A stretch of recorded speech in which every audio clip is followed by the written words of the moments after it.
They called her the Invisible Woman. For 20 years, she stood silently beside him, fixing his tie, raising his children, and smiling for the cameras while he took credit for an empire she built. But silence isn't always weakness. Sometimes it's just the calm before the storm, when a billionaire's arrogance leads him to bring his mistress to their anniversary gala and lets her humiliate his wife in front of New York's elite. He forgets one crucial detail. He might wear the crown, but she owns the kingdom. Watch what happens when the quiet wife signs a single document that leaves an entire room gasping for air. This is the story of how Victoria Sterling didn't just get even. She took everything. The chandeliers inside the grand ballroom of the Pierre Hotel on Fifth Avenue didn't just sparkle. They seemed to judge. It was a Tuesday night in late October, the kind of crisp New York evening where the air smelled of roasted chestnuts and exhaust fumes, but inside, the air smelled only of expensive perfume and old money. Victoria Sterling sat alone at table 1. It was the prime table, the center of gravity for the entire tech-forward charity gala, an event designed to celebrate the upcoming merger between Sterling Dynamics and the massive global conglomerate Kincaid Industries. At 45, Victoria possessed a beauty that was often overlooked by those dazzled by flashier things. She wore a midnight blue velvet gown by Oscar de la Renta, high-necked and long-sleeved, elegant but conservative. Her hair, a chestnut shade beginning to show dignified streaks of silver, was pulled back into a severe chignon. She sipped her sparkling water, watching the room fill up. She was Mrs. Bradford Sterling. To the world, she was the housewife who got lucky, the woman who married Bradford right before his first tech startup exploded in the early 2000s. The narrative in Forbes and the Wall Street Journal was always the same. Bradford was the visionary, the genius, the shark. Victoria was the support system, the one who managed the home fronts in the Hamptons and Aspen, so Brad could conquer the world. Victoria checked her watch, a vintage Cartier tank that had belonged to her grandfather. It was 7:15 p.m. Brad was 45 minutes late. Mrs. Sterling. Victoria looked up to see Marcus Kincaid standing there. He was the CEO of Kincaid Industries, the man Brad was desperate to impress. If the contract was signed tonight, Sterling Dynamics would triple in value overnight. "Marcus," Victoria said, offering a practiced, warm smile. "Please, sit. Brad should be here momentarily. He mentioned a last-minute conference call with the Singapore team." Marcus sat, smoothing his tuxedo jacket. He was a sharp man, observant. He looked at the empty chair beside Victoria. "He's cutting it close, Victoria. The press is already setting up the cameras for the signing ceremony at 9. If this merger is going to happen, I need to know the leadership is stable." "Brad is nothing if not dramatic with his entrances," Victoria said smoothly, covering for her husband as she had done for 2 decades. "But he is reliable where it counts, Marcus. The intellectual property rights for the new microchip architecture are fully secured. I reviewed the final addendums myself this morning." Marcus raised an eyebrow. "You reviewed them?" Victoria took a sip of water. "I like to stay informed." She didn't tell him that she hadn't just reviewed them. She had drafted the original patent filings 20 years ago. She didn't tell him that Sterling Dynamics was a shell company, a brand name. The actual assets, the patents, the real estate, the server farms, were held by a quiet, private trust called the VAS Trust. VAS stood for Victoria and Sterling. Bradford knew this, of course, but over the years, as his ego swelled with magazine covers and television interviews, he had conveniently forgotten who actually held the keys to the castle. He had started to believe his own myth, that he was the king, and she was just a passenger.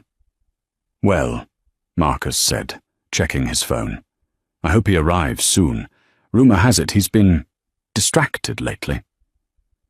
Victoria's expression didn't change, though her stomach tightened. She knew what distracted meant. It meant Chantel. Chantel was 23. She was an influencer with 2 million followers who posted photos of herself on yachts that Victoria paid for. Brad had been seeing her for 6 months. He wasn't even subtle about it anymore. There were credit card charges for jewellery from chaotic brands Victoria wouldn't be caught dead wearing, and weekend trips to Miami disguised as investor meetings. Victoria had tolerated it. She had tolerated it because of the children, twins now away at university, and because, frankly, she was tired. Divorce was messy. It required energy she wasn't sure she had. She was content to live her separate life, run the charitable arm of the company, and let Brad play the big man. But tonight was different. Tonight was the Kincaid merger. It was the culmination of 10 years of Victoria's strategic planning. She needed Brad to show up, look the part of the devoted husband and brilliant CEO, sign the papers, and secure their children's legacy. He'll be here, Victoria said, her voice steady. Just then, a hush fell over the room. It started at the grand double doors and rippled inward, like a wave of silence crashing against the shore of chatter. Marcus turned. Victoria froze. Bradford Sterling had arrived. But he wasn't alone. Bradford Sterling looked every inch the billionaire playboy. He was wearing a custom Tom Ford tuxedo that fit his broad shoulders perfectly, his hair gelled back, a blinding smile plastered on his face. He walked with the swagger of a man who owned the room. Linked on his arm was not a business associate. It wasn't his lawyer. It was Chantel. She was wearing a dress that left very little to the imagination. A sheer, sparkling red number that looked more appropriate for a Las Vegas nightclub than a black tie business gala. It was slashed to the hip and plunged to the navel. She was beautiful, undeniably, but it was a loud, aggressive beauty. She was chewing gum, snapping it softly as she scanned the room, looking for cameras. The silence in the room was deafening. Every head turned. The board members of Sterling Dynamics looked horrified. The investors from Kincaid Industries looked confused. Victoria felt a cold numbness spread from her fingertips up her arms. This wasn't just an affair anymore. This was a declaration of war. Bringing a mistress to the company's most important business dinner? It was professional suicide. It was a public slap in the face to Victoria. Bradford spotted table 1. He waved at Marcus Kincaid as if nothing were wrong, guiding Chantel through the tables. He didn't look ashamed. He looked proud. "Sorry we're late," Brad boomed, his voice carrying over the silent room. Traffic on the bridge was a nightmare, and Chantel here had a wardrobe malfunction we had to fix. He laughed. No one else did. Brad pulled out a chair, not for Victoria, but for Chantel, placing her right between himself and Marcus Kincaid. "Marcus," Brad said, reaching across Chantel to shake the CEO's hand. "Good to see you. You remember Chantel? She's doing the social media for the launch." Marcus looked at Chantel, then at Victoria. His face was unreadable, a mask of corporate stoicism. "I don't believe we've met properly." "Hi," Chantel said, popping her gum again. She didn't offer a hand. She looked at Victoria, sitting on the other side of Brad. Her eyes narrowed with a smirk that was pure malice. "Oh, hi, Mrs. Sterling. Brad said you might not make it tonight. He said your back was acting up again, or was it a migraine? You know, old age things." The insult hung in the air, toxic and heavy. Victoria slowly set her water glass down. She didn't look at Chantel. She looked at her husband. "Brad," Victoria said, her voice low, "can I have a word with you, in private?" Brad waved a hand dismissively, pouring himself a glass of champagne. "Oh, relax, Vicky. Don't be such a buzzkill. We're celebrating. The merger is practically done. Chantel wanted to see what a billion-dollar deal looks like." "This is a board dinner, Brad," Victoria said, her tone hardening. "It is not a social outing." "It is whatever I say it is," Brad snapped, his smile dropping for a fraction of a second. "I built this company. I decide who sits at my table." He turned his back on her, focusing his attention on Marcus. "So, Marcus, the valuation numbers. I was thinking, once we sign, we should look into rebranding the Asian division. Chantel had some great ideas about using TikTok for the marketing." Marcus Kincaid looked at Brad as if he had grown a second head. "Brad, we are talking about military-grade microchip architecture. I don't think TikTok is our demographic." "You have to adapt or die, Marcus." Brad laughed, slapping Marcus on the shoulder. Victoria sat there, essentially invisible. The waiters began to serve the first course, a lobster bisque. She watched as Chantel picked up the wrong spoon, loudly slurping the soup while texting on her phone with her free hand. The whispers in the room were growing louder. Victoria could hear snippets of conversation from the tables nearby. "Can you believe he brought her? Look at poor Victoria. Does he want to tank the stock price before the deal is even signed?" Victoria closed her eyes for a brief second. She took a deep breath. She had given him 20 years. She had given him the patents. She had given him the connections. She had let him play king. And he had brought a court jester to mock her in her own court. She opened her eyes. The sadness was gone. It was replaced by a cold, sharp clarity. "Brad," she said again. "What?" Brad snapped, his mouth full of bread. "I need you to ask your guest to leave. Now." Chantel laughed, a high-pitched, grating sound. "Guest? Honey, I'm the future. You're the past. Brad told me everything.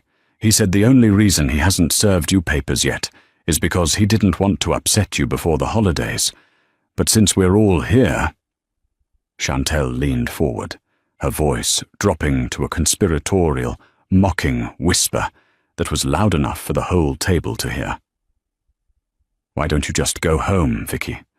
Go knit something. Brad needs energy. He needs youth. He needs someone who matches his status." Victoria looked at Brad. "Is that true, Brad? You're planning to serve me papers?" Brad looked uncomfortable for the first time, but he was too arrogant to back down in front of his mistress and his business rival. He took a swig of champagne. "Look, Victoria, we've grown apart. It happens.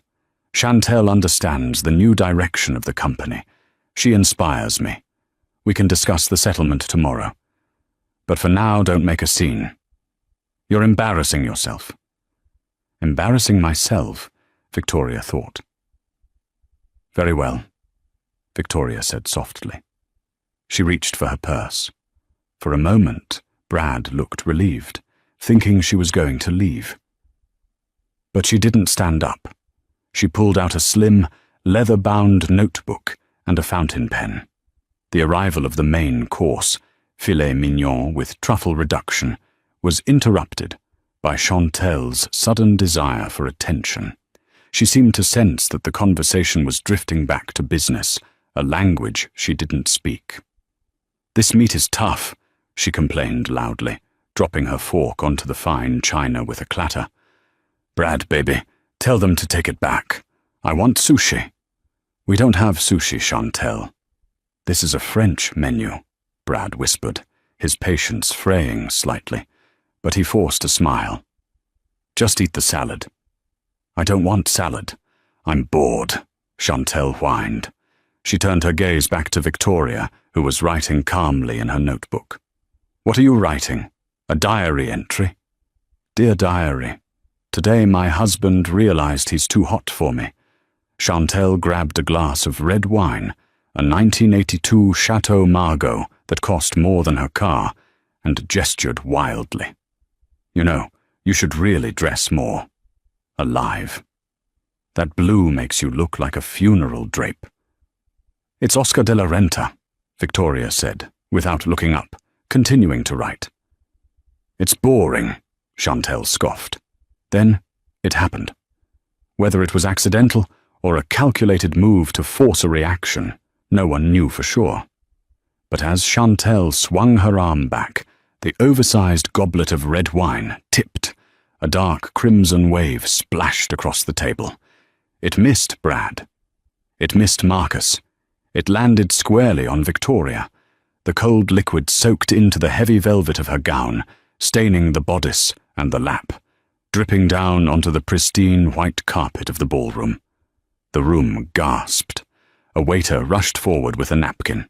"Madam, I am so sorry." Victoria didn't flinch. She sat perfectly still, the wine dripping from her elbows. Chantel covered her mouth, her eyes wide with fake innocence. "Oops, oh my God, I am so clumsy. But honestly, Vicky, that dress was ugly anyway. I did you a favor." Brad didn't ask if Victoria was okay. He didn't yell at Chantel. He looked at the stain, then looked at his watch. "For God's sake," Brad hissed at Victoria. "Now you have to go. You can't sit there looking like a crime scene. Go to the hotel room, change, or just go home. We have the signing in 20 minutes. He turned to Marcus, laughing nervously. "Women, right? Always some drama. Anyway, back to the equity split." Victoria slowly pushed her chair back. The sound of the chair legs scraping against the floor was the only sound in the room. She stood up. The wine dripped from her dress, but she stood with the posture of a queen. She looked at the waiter. "Leave it." She looked at Chantel. "You enjoy that wine. It has a complex finish, a bit like my patience." Then she turned to Bradford. Her voice wasn't loud, but it projected to the back of the room. "You want me to go, Brad?" "Yes, go!" Brad waved her away like a fly.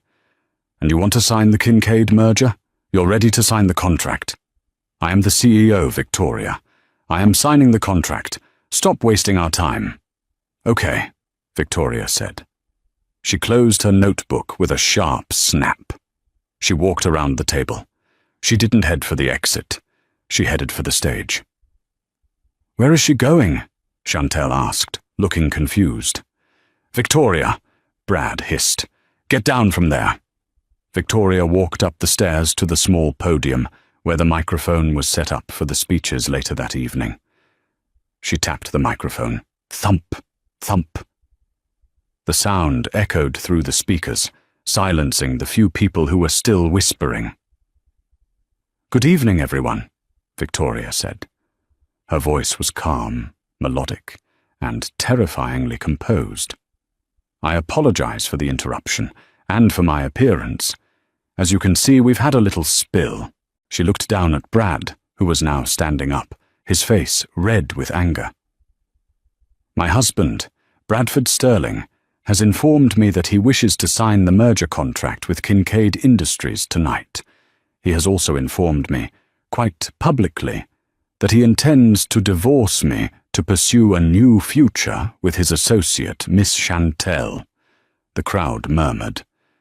Marcus Kincaid was watching Victoria intensely, his fork suspended halfway to his mouth.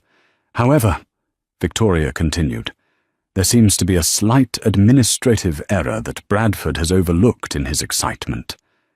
She reached into her stained dress and pulled out a phone.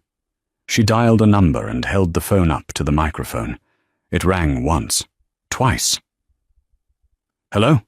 This is Sterling Legal," a voice answered on speaker.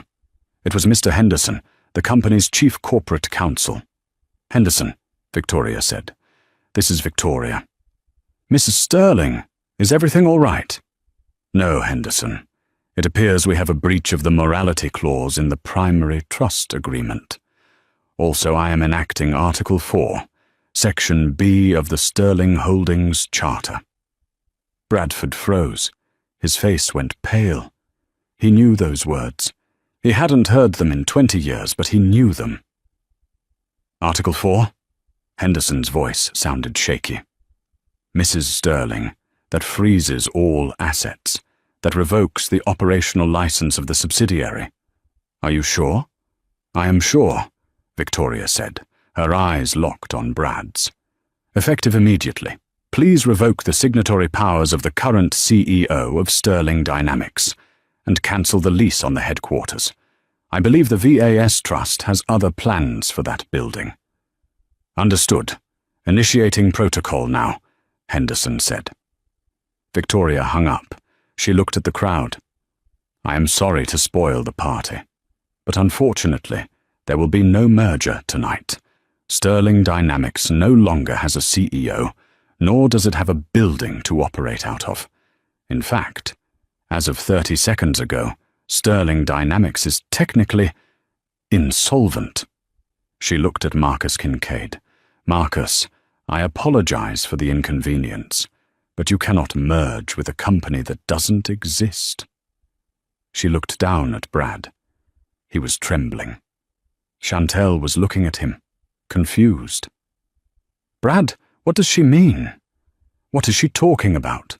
You said you owned everything. Victoria leaned into the mic one last time. He owns the suits, Chantel, and the car. But the company, the patents, the money? Victoria smiled, a cold, dazzling smile. I own it all. The silence that followed Victoria's declaration was heavier than the crystal chandeliers hanging overhead. It wasn't the silence of peace. It was the vacuum of a bomb that had just detonated, but hadn't yet registered the sound. Bradford Sterling stood by the table, his face a mask of contorted confusion. His knuckles were white as he gripped the back of his chair. For a man who prided himself on controlling every room he entered, the sudden shift in gravity had left him reeling. You're lying, Brad choked out. His voice cracked, stripping away the polished CEO baritone he had cultivated for years. He looked around the room, desperate for an ally. She's lying. She's obviously had too much to drink. Look at her. She's covered in wine. She's hysterical. He pointed an accusatory finger at Victoria, who stood on the podium, serene and untouched by his panic. Security, Brad yelled, waving at the men in black suits standing by the doors. Remove this woman. She is disrupting a private corporate event. The head of security, a large man named Miller, who had worked for the Sterling family for 12 years, took a step forward. But he didn't move toward Victoria. He walked past the tables, past the frightened waiters, and stopped in front of the podium. He turned around, crossed his arms, and faced Bradford. He was protecting Victoria. Miller, what are you doing? Brad screamed, his face turning a deep shade of crimson. I pay your salary. Get her out of here. Actually, sir, Miller said, his voice deep and rumbling, carrying easily through the quiet room. Technically, VAS, Trust pays my salary, and the trustee is Mrs. Sterling. I take my orders from the check signer. A ripple of shock went through the crowd. The board members of Sterling Dynamics, men and women who had flown in from London, Tokyo, and Zurich, began to exchange frantic whispers. They pulled out their tablets and phones, frantically checking company bylaws and organizational charts. Marcus Kincaid, the shark in the water, hadn't moved. He was still sitting at table 1, his eyes narrowed as he processed the new data. He slowly wiped his mouth with a linen napkin, placed it on the table and stood up. Bradford, Marcus said. His voice wasn't loud, but it commanded instant attention. Brad spun around, looking relieved. Marcus, you see this circus? I apologize. My wife is obviously having a breakdown. Ignore this. Let's go to the private suite upstairs and sign the papers. We don't need this drama. Sit down, Bradford, Marcus said coldly. What? I said, sit down. Marcus turned his gaze to the podium. Mrs. Sterling, you mentioned the VAS Trust. I'm familiar with the entity. It's the holding company listed as the primary shareholder in our due diligence reports. We were told VAS stood for Virtual Asset Systems. Victoria smiled thinly, a convenient acronym my husband invented to soothe his ego. But if you check the incorporation papers from 2003, filed in Delaware, you will see the full name. Victoria Ann Sterling, Marcus deduced. Correct. And the patents? Marcus asked, stepping away from the table and walking toward the stage, ignoring Brad entirely. The hyperthreading architecture? The cooling systems? The core IP that Kincaid Industries is buying? My designs, Victoria said simply. I hold a PhD in electrical engineering from MIT, Mr. Kincaid. Brad was a marketing major. He sold the vision. I built the machine. Every patent is in my name, licensed to Sterling Dynamics on a renewable 5-year basis. She paused for effect, her eyes scanning the room. And as of tonight, I have chosen not to renew that license. The gasp from the room was audible. Without the patents, Sterling Dynamics was nothing but a logo and some rented office furniture. The stock value would be 0 by morning. Bradford looked like he had been punched in the gut. He rushed toward Marcus, grabbing his arm. She's bluffing! Marcus, she's a housewife. She plans charity galas. She doesn't know anything about engineering. I'm the genius here. I built this. Did you? Victoria asked from the stage. Brad, tell Mr. Kincaid how the quantum stabilizing loop works in the new prototype. It's technical, Brad stammered, sweat beading on his forehead. It's complex. It's not complex, Victoria countered. It's an inverted feedback loop based on the Kelvin scale, basic thermodynamics. But you wouldn't know that, because you've never stepped foot in the lab. Brad was hyperventilating now. He looked at Chantel, who was still sitting at the table, looking bored and annoyed. Brad, Chantel whined, loudly enough for the microphone to pick up. This is boring. Can we just leave? You said we were going to Paris tomorrow on the jet. Let's just go now. Victoria laughed. It was a dry, humorless sound. The jet, Victoria repeated into the mic. The Gulfstream G650, tail number N45VS, VS standing for Victoria Sterling. She looked down at her phone, tapping the screen a few times. I've just grounded it. The pilot has been instructed to return the aircraft to the hangar in Teterboro. I'm afraid there will be no Paris, Chantel. Chantel stood up, her eyes flashing with anger. You can't do that! Brad promised! He said it's his plane! He lied, Victoria said. Brad! Chantel stomped her foot, her high heel clicking sharply on the floor. Tell her to stop. You're the billionaire. Fix this. Brad turned to Victoria, his eyes pleading now. The arrogance was melting away, revealing the terrified fraud beneath. Vicky, honey, let's not do this here. Please, you're humiliated. I get it. I made a mistake bringing her. Okay? I admit it. Bad call. But don't burn the house down just to kill a spider. Think about the company. Think about the employees. I am thinking about them, Victoria said. That's why I'm taking the company back, before you run it into the ground with your negligence. She turned to the crowd of stunned investors and board members. Ladies and gentlemen, the dinner is over. I suggest you check your portfolios. Sterling Dynamics trading has been suspended, pending an internal investigation into the misappropriation of funds by the CEO. Misappropriation? Brad squeaked. Using company accounts to fund a mistress's lifestyle is fraud, Brad, Victoria said, her voice dropping an octave. $2 million in jewelry, the condo in Miami, the yacht rentals. It's all in the forensic accounting report I received this afternoon. She held up the leather notebook. It's all here, and the district attorney already has a copy. The words district attorney hung in the air like smoke. If Part 4 was the trial, Part 5 was the execution. The mention of law enforcement broke the paralysis in the room. The board members, realizing their own liability was at stake, immediately distanced themselves. 3 of the senior directors stood up and walked out of the ballroom without looking at Brad. Marcus Kincaid, however, was a predator who smelled blood. He walked up to the stage, standing just below Victoria.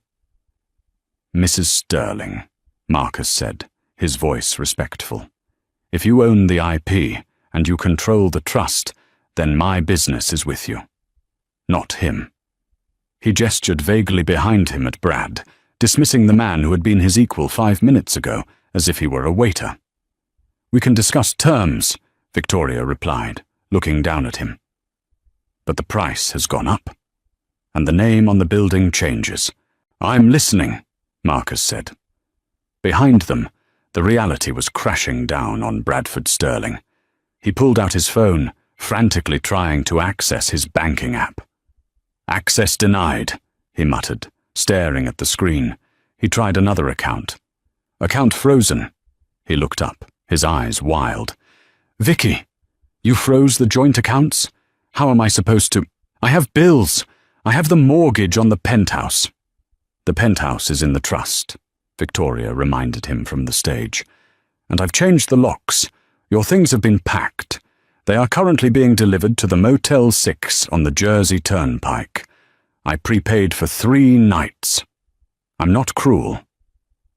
A few people in the back of the room stifled laughs. Chantel, realizing the ship was sinking, made her move.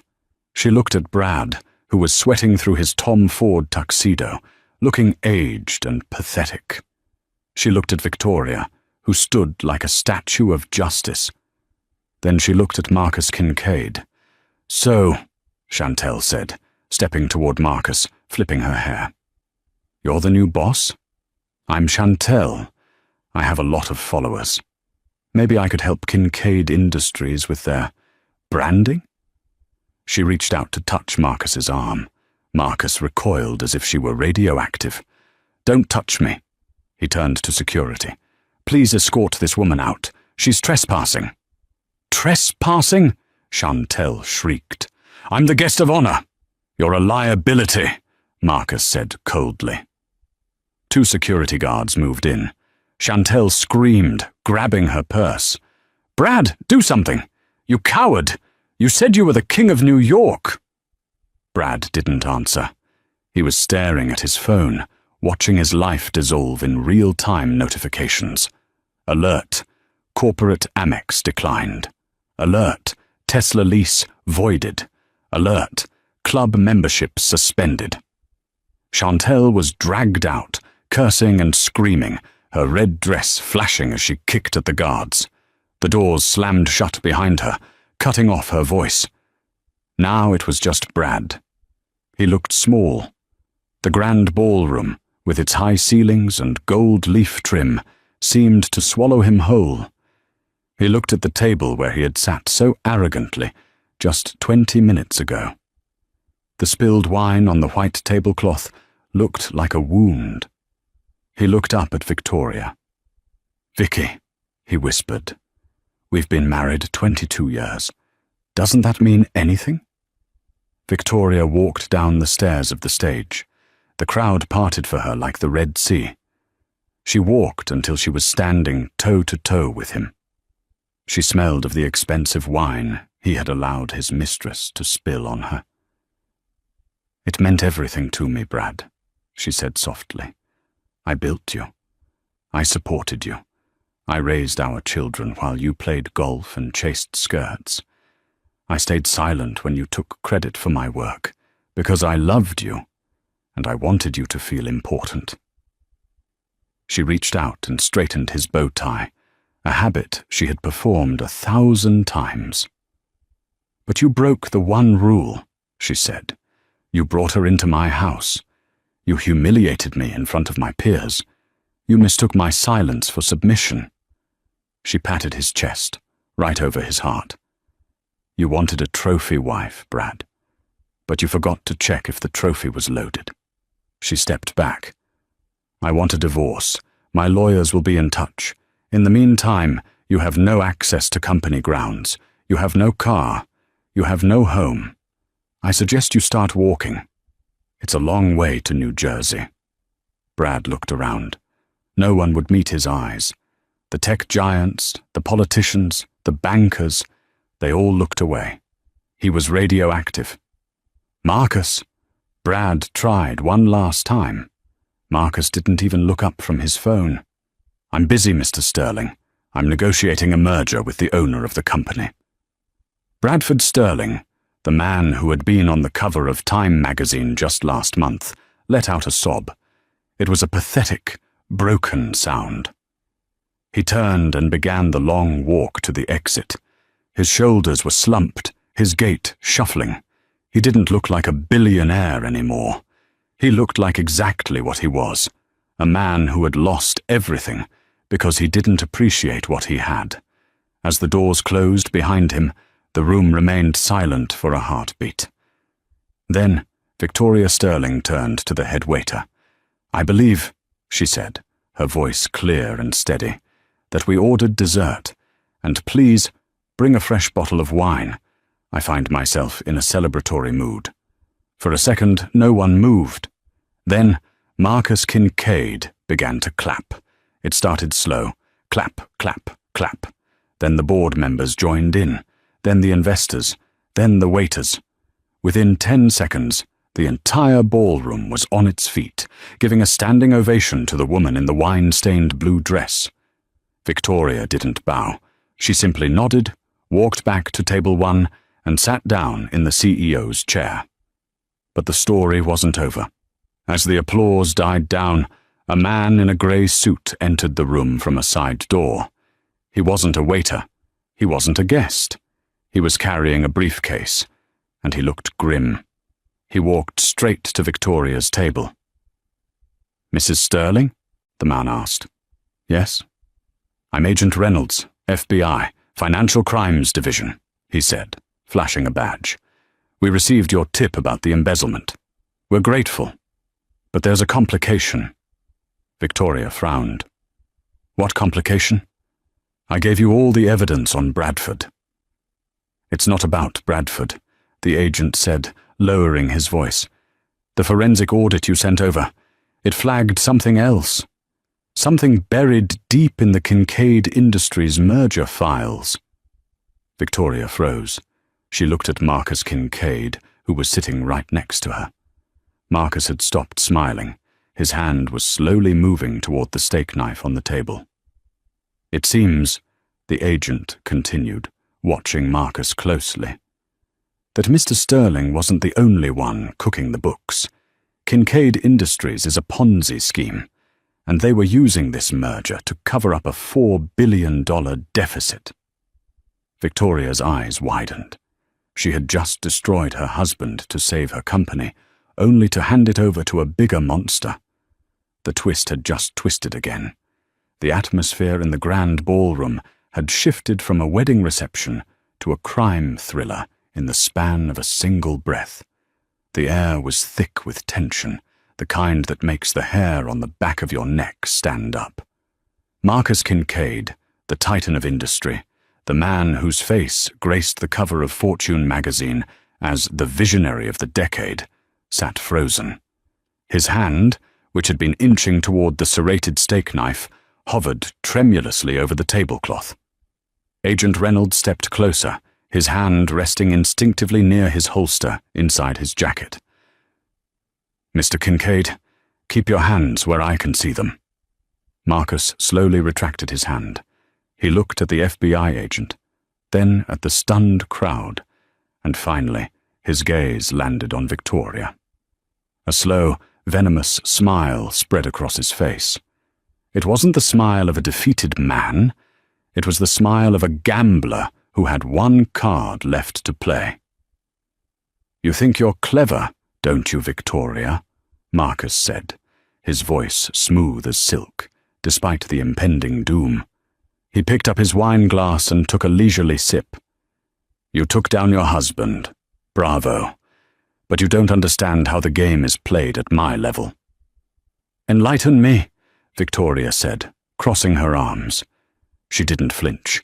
She stood her ground, the wine stain on her dress now looking less like a mess and more like battle armor. "Kincaid Industries isn't just a company," Marcus whispered, leaning in so only Victoria and the agent could hear, though the microphone on the podium picked up the ambient tension. "It's a systemic pillar. If you arrest me, if this news breaks tonight, the tech sector crashes. Your company, this VAS trust you're so proud of, will lose 40% of its value by morning. The panic will wipe you out too." He leaned back, looking satisfied. "So here is the deal. Agent Reynolds walks away. We sign the merger. I absorb your little company, bury the debt in the transition, and we both walk away billionaires. You get rid of Brad, and you get to keep your fortune, or you burn me, and you burn yourself." The room watched, breathless. They didn't hear the whisper, but they saw the negotiation. They saw the two titans locking horns. Victoria looked at Agent Reynolds. The agent looked ready to cuff Marcus, but he waited for Victoria's signal. It was highly irregular. But in this room, money was the real law, and Victoria held the checkbook. Victoria sighed. She walked over to the table and picked up the contract, the merger document that Brad had been so desperate to sign. She flipped through the pages, the crisp sound of paper echoing in the silence. "You make a compelling argument, Marcus," Victoria said loudly. "Mutual destruction is a powerful deterrent." Marcus smirked. "I knew you were a pragmatist." "However," Victoria continued, her voice hardening, "you made the same mistake Brad did. You assumed I only look at the surface." She tossed the contract onto the table. It landed with a heavy thud. "I knew about the Ponzi scheme 3 months ago, Marcus." Marcus's smirk vanished. "What?" "When Brad first proposed this merger, I didn't just audit Sterling Dynamics," Victoria explained, pacing slowly around the table like a shark circling prey. "I hired forensic analysts to look at your books. I saw the shell companies in the Cayman Islands. I saw the circular revenue streams. I knew Kincaid Industries was hollow." "Then why are we here?" Marcus hissed. "Why let it get this far?" "Because," Victoria said, leaning down so her face was inches from his, "I needed you to be in the same room as Brad. I needed the world to see that the two men trying to steal my life's work were both frauds. And I needed to make sure that when the stock market opens tomorrow, Sterling Dynamics is entirely disassociated from Kincaid Industries." She stood up and turned to the crowd. "There will be no merger, not because of a spilled glass of wine, but because Sterling Dynamics does not do business with criminals." She looked at Agent Reynolds. "He's all yours, Agent." Marcus slammed his fists on the table, knocking over the crystal glasses. "You can't do this. Do you know who I am? I know senators. I know judges." "And now you'll know a federal jury," Agent Reynolds said. He signaled, and 3 other agents, who had been disguised as servers, dropped their trays and moved in. The sight was surreal. The billionaire CEO was hauled out of his chair, handcuffed in his tuxedo, and marched past the table where he had just been eating filet mignon. The cameras, which had been set up to record a historic signing, were now broadcasting a historic arrest live to the business news networks. As Marcus was dragged away, shouting obscenities, the room turned its attention back to the one person left standing, Victoria Sterling. She was alone at the center table. The husband was gone. The rival was gone. The mistress was gone. The board members of Sterling Dynamics, the ones who hadn't fled, looked at her with a mixture of fear and awe. One of them, a senior VP named Arthur Pendergast, cleared his throat and stepped forward. "Mrs. Sterling, Victoria," he stammered. "What happens now? The stock trading is suspended. The CEO is fired. The merger is dead. What do we tell the employees in the morning?" Victoria looked at him. She looked at the room full of panicked elites. "We tell them the truth, Arthur," she said calmly. "We tell them that the parasites have been removed." She walked back to the podium one last time. "Tomorrow morning at 8 a.m., there will be an emergency board meeting. I will be assuming the role of interim CEO. We are going to reprivatize the company. No more Wall Street games. No more celebrity executives. We go back to engineering. We go back to building things that work." She paused, looking at the wine stain on her dress. "And Arthur?" "Yes, Mom?" "Find a new cleaning service for the building and fire the old PR firm. I think we've had enough spin for one lifetime."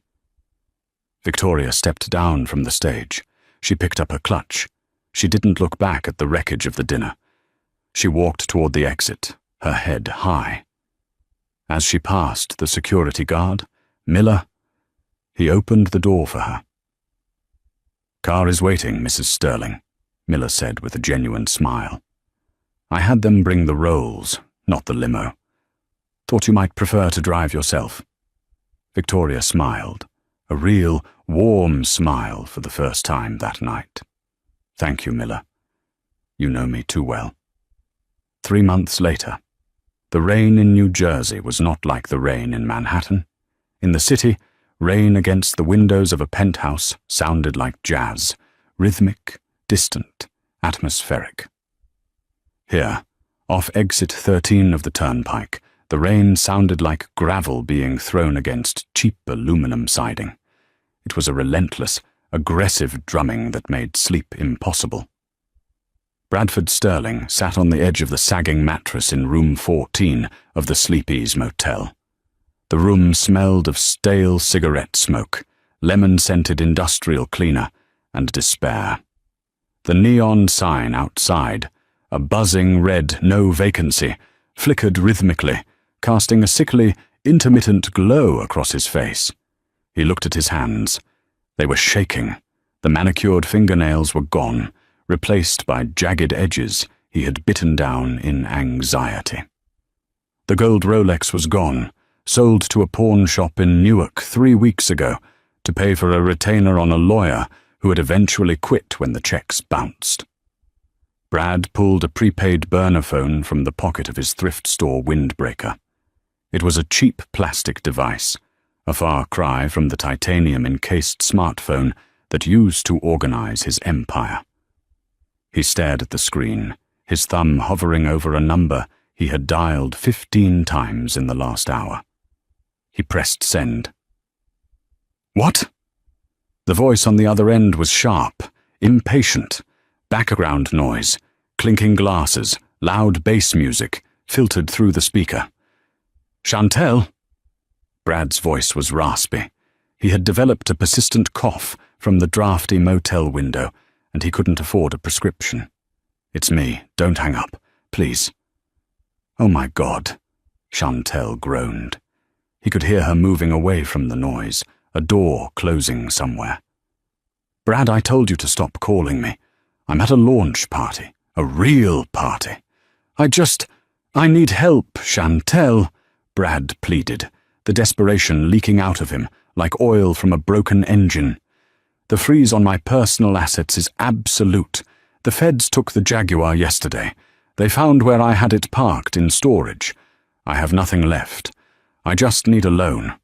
5,000, just until the settlement clears." A cold, cruel laugh echoed through the phone. "The settlement? Brad, you are delusional," Chantel snapped. "My lawyer told me everything. You're looking at indictment for fraud, embezzlement, and conspiracy. There is no settlement. There is only prison." "But I did it for us," Brad shouted, standing up and pacing the small, cramped room. "I took those risks to buy you the life you wanted, the diamonds, the trips. You did it for your ego." She cut him off, her voice venomous. "And you know what? You ruined me. I lost my verification blue tick because of the investigation." I lost my brand deal with that skincare line. Do you know how hard it is to get invited to Fashion Week when you're linked to a broke criminal?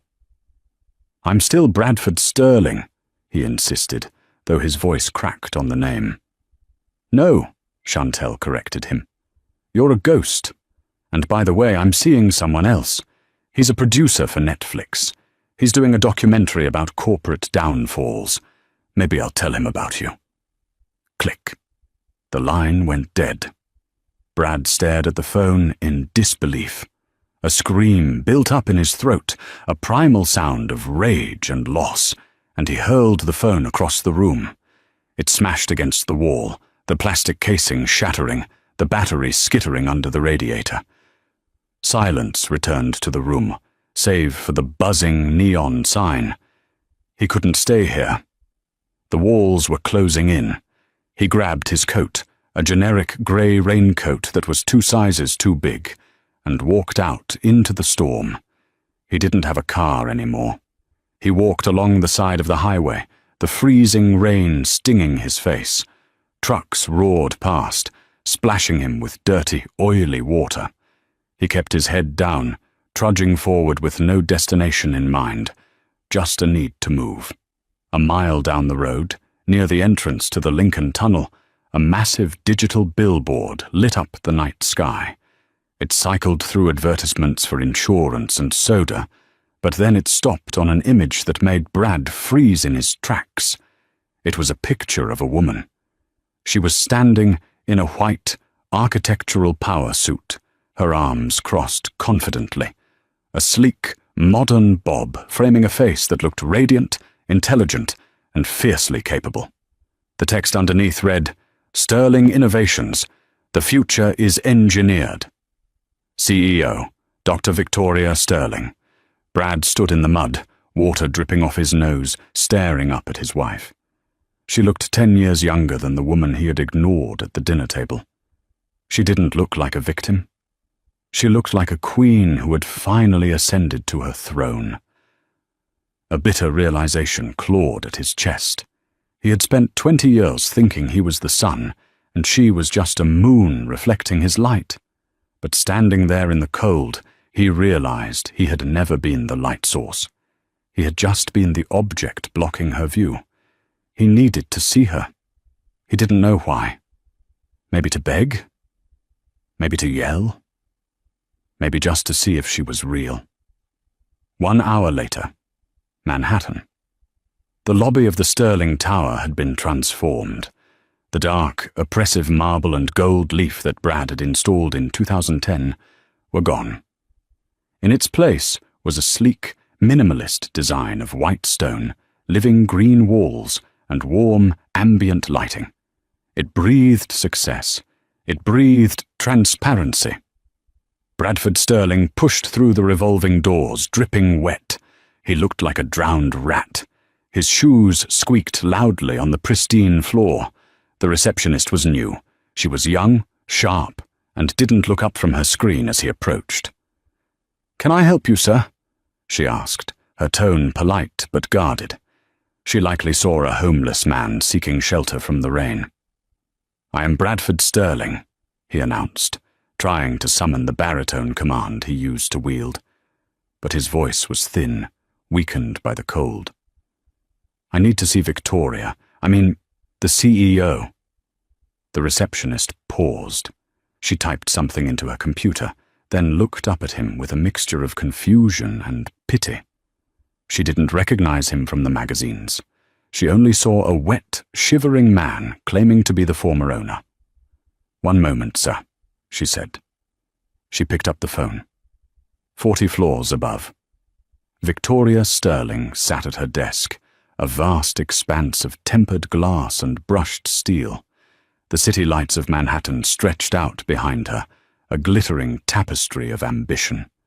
Arthur Pendergast, her new COO, sat across from her, reviewing the Q4 projections. "The Asian markets have responded incredibly well to the new thermal coupling technology," Arthur said, tapping his tablet. "Since we severed ties with Kincaid and rebranded, stock value is up 40%. You were right to focus on the engineering, Victoria. The market didn't want flash. They wanted function. Function is timeless, Arthur, Victoria said, signing a grant approval for a university scholarship program. Flash is just a distraction. The intercom on her desk buzzed softly. Mrs. Sterling. The receptionist's voice filled the quiet, efficient office. Yes, Sarah? I have Mr. Bradford Sterling in the lobby. He says it is an emergency. He is demanding to see you. Arthur stiffened. He looked at Victoria, concern etching his brow. Shall I call security? We have a restraining order pending, but we can have him removed immediately for trespassing. Victoria didn't look up from her paperwork immediately. She finished her signature, capped her fountain pen, the same pen she had used to write her notes during that fateful dinner, and placed it perfectly parallel to her notebook. She turned her chair toward the floor-to-ceiling window. She looked down at the streets below, tiny ribbons of light in the darkness. How does he look? Victoria asked the intercom. There was a pause. He looks unwell, Ma'am. He's soaked through. He's shivering. Victoria closed her eyes for a brief second. Memories washed over her. Not of the betrayal, but of the early days. The days before the money corrupted him, when they were just two students eating instant noodles and dreaming of the future. She didn't hate him anymore. Hate required energy. What she felt now was a distant, hollow pity. No, Arthur, Victoria said softly. Don't have him removed. You want to bring him up?